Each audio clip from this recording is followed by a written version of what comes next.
It's zucchini season in Minnesota, and chances are if you don't have zucchini growing in your own garden, you probably have a friend or a relative who is trying to get rid of a prolific crop of zucchini.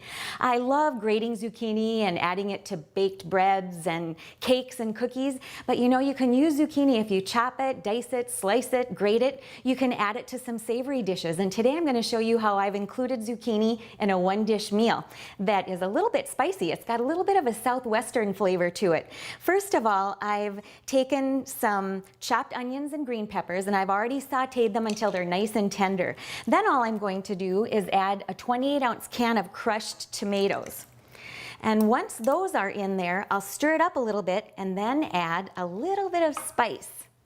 I've got 2 teaspoons of chili powder that I'll sprinkle in and about a teaspoon of dried oregano leaves. Remember, anytime you're adding dried herbs that are a leafy form or a stem form, give them a little pinch as you add them to your dish because it releases some of those flavorful oils that are in the dried herb.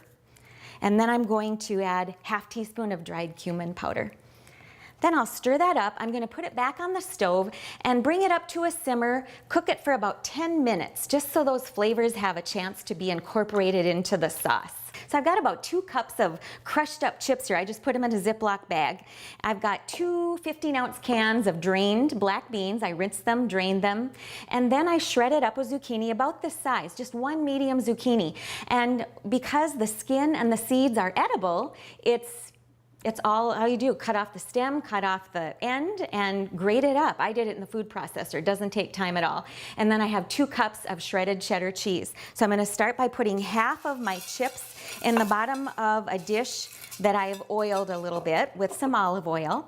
And then I'm going to put half of the sauce over the chips. After the sauce comes half of the black beans, then half of the grated zucchini, half of the cheese,